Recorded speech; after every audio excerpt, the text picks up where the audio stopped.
Hello everyone, welcome to today's news chapter. Before getting into the topics of the day, let us discuss about a very important news which came up yesterday and which is very important for your examination also. That is the Citizenship Amendment Act. So, Citizenship Amendment Act was already passed, just the rules were declared yesterday.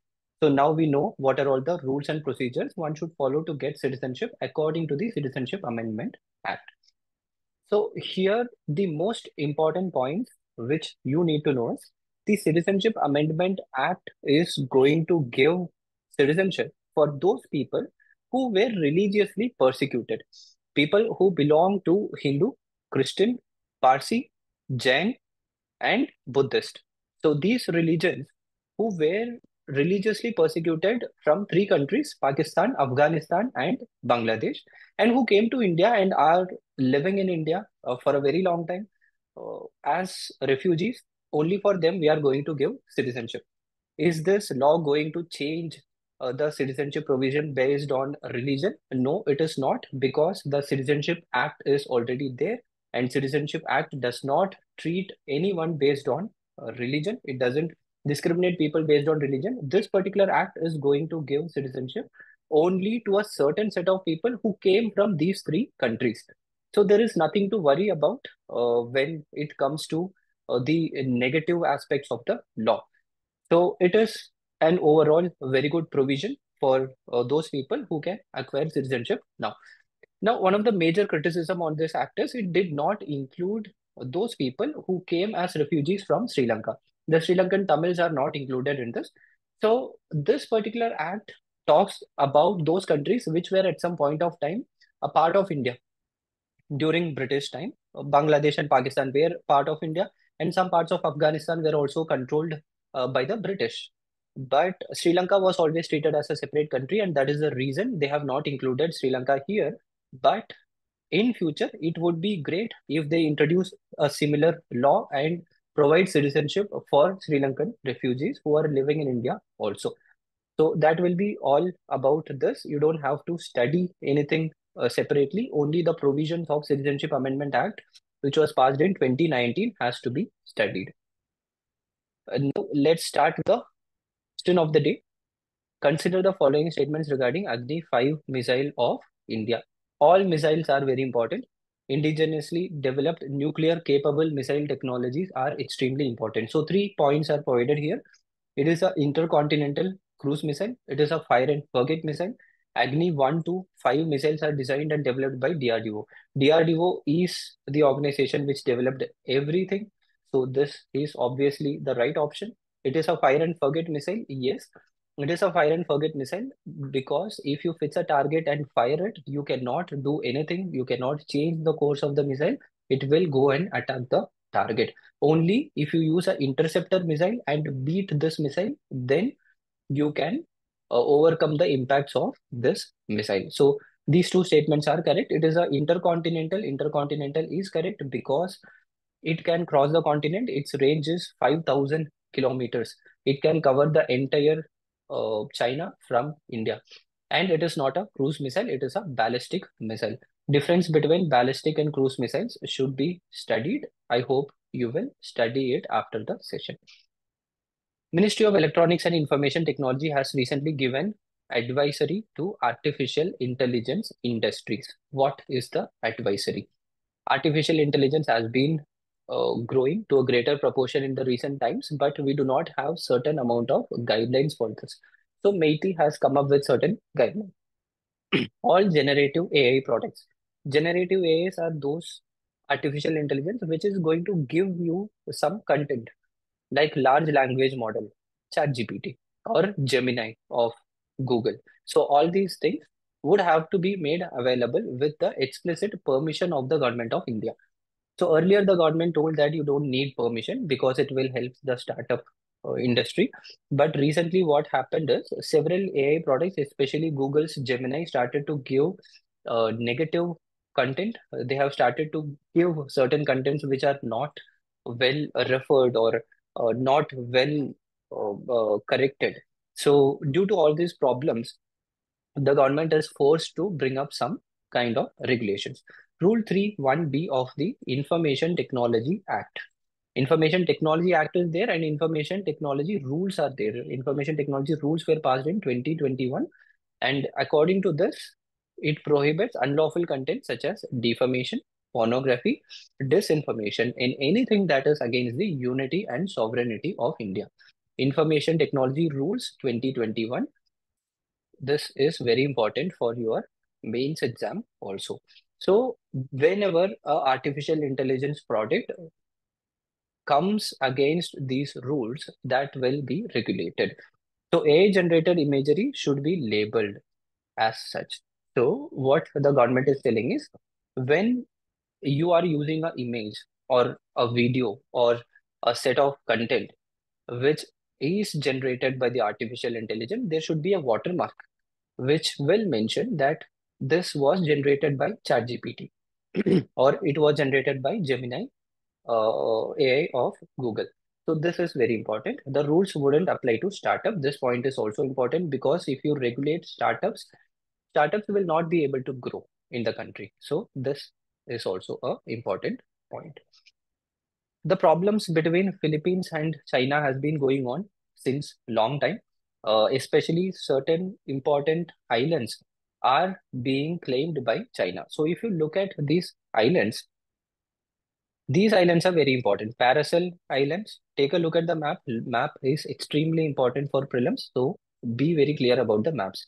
Paracel Islands and Spratly Islands. So these two islands are set of islands, archipelagos, very small islands, but China is claiming that these two islands belong to us. China has been claiming these two islands belong to them. Apart from that, Scarborough Shoal, you can see here, Scarborough Shoal. This is also claimed by China. So why is China claiming it? This entire region is called as South China Sea. And China has been claiming that historically we have been controlling the entire region. So we will have rights upon these islands too. Now the problem is countries such as Vietnam and Philippines have been opposing this. They say that Vietnam say that Paracel Islands belong to us.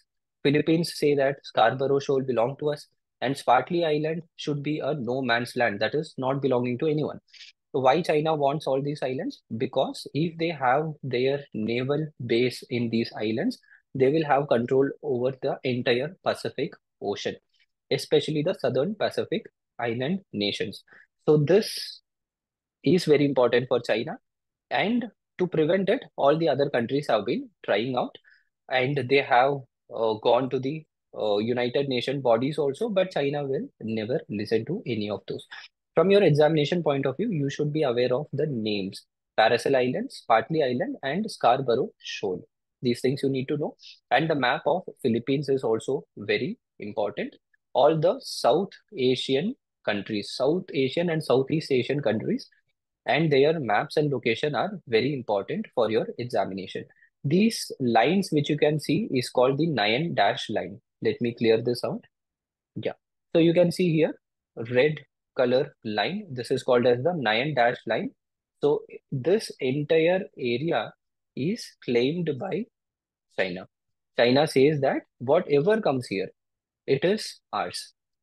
But the international protocol doesn't allow for it, but China is not ready to listen any international protocols. So for mains point of view, these points are very important. For prelims, the map is very important. State funding of election. What is state funding of election? So there has been a claim that the parties, especially though the party which is in the ruling party will always spend too much of money in advertisement because they are ruling, and the companies and individuals will also be ready to give money to the ruling party. So there is a gap or there is a big advantage for the ruling party, which should not be there in an electoral democracy. Everybody should be treated equally. There should be a level playing field. So this is the reason why we talk about public funding of election. That means the government itself, whenever there is an election, will give some funds equally to all the parties contesting so that they can use the funds in whatever way they want, but they should have a level playing field. So in order to come up with this conclusion, we need to have certain data with us. The Information and Broadcasting Ministry of the central government itself told that we have spent 3,020 crore on advertisement in these 4 years. That is, from 2018 to 2022, we have spent 3,020 crore on advertisement only. And whenever you are advertising for the government, it is an indirect advertisement for the current government also. That is the current party who is ruling in the center also. So this gives a very big advantage for the central government and the party that is ruling in the center, which should be avoided. Already Indrajit Gupta Committee in 1998 and the Law Commission of India in 1999 have advocated for state funding of elections. Measures required: the government advertisement should be banned 6 months prior to any general election. You can mention all these things in your mains answer. Whenever they ask certain questions, you can mention these points. A party's financial assistance to its candidate should also be within the limit of election expenditure. So at present, we limit the expenditure of candidates. We tell that a candidate cannot spend more than a particular limit for Lok Sabha election or Rajya Sabha election or assembly election. But there is no limit on party spending. So that should also be there. The parties should also have certain limit in their expenditure. There should be a ceiling on expenditure by parties. So these are all the points which you can mention in your answer. This particular topic is very, very important for prelims. Mission Divyastra.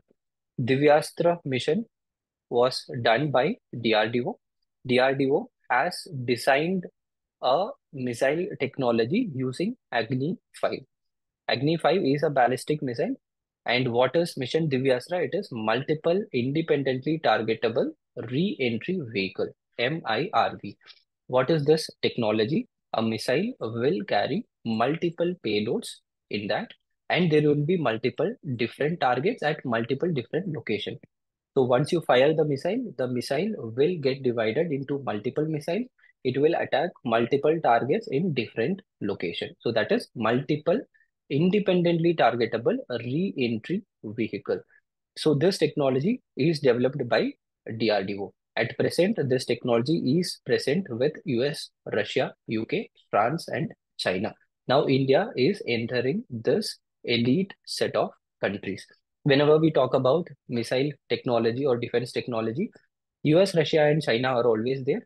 Apart from that, when it comes to MIRV technology, UK and France is also present.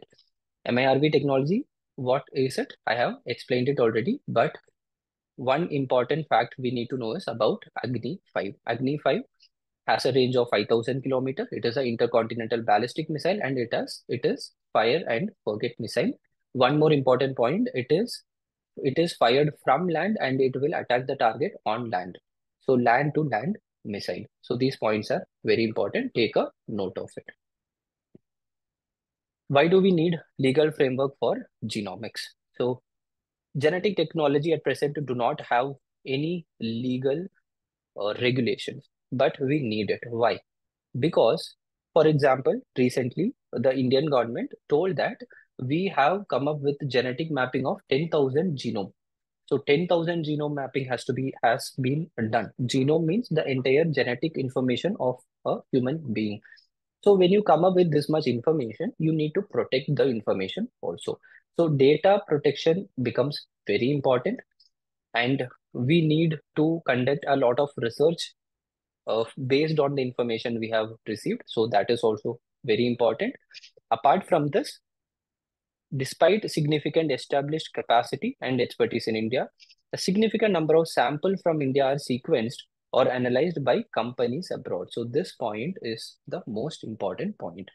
We have data, but we do not have the technology to sequence it or come up with new technologies. So it is the foreign corporates who are coming up with all these technologies, taking data from us. So we need proper safeguard and protection.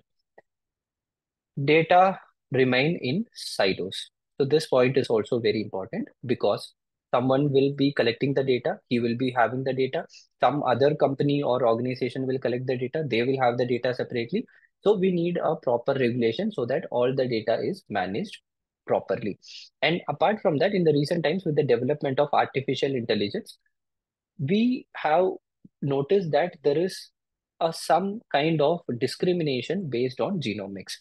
So, for example, if some genetic technology identifies that certain kind of genetic property of Northeast Indian people are making them susceptible to certain kind of disease, so there will be a kind of discrimination against the northeastern people because of their genomics. So we need to avoid these things. So we need to make sure there is proper regulation to prevent all these things. Then ethical use of genetic technology. Genetic technology is going to modify your entire genomics. So we need to have proper ethical guidelines. Zero food children for prelims. This is very important. What is this concept? Children who have not eaten any food of substantial calorific value for 24 hours. That child is called as zero food children.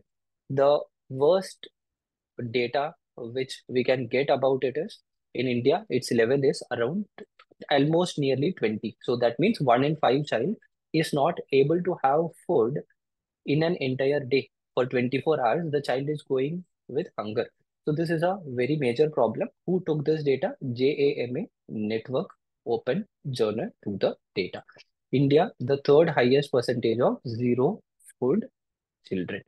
So out of the entire world, India has the third highest number of hunger-based children. So zero food children are higher in India. So we need to take measures against it. So that will be all for today. All the best. Study well. Let's meet tomorrow.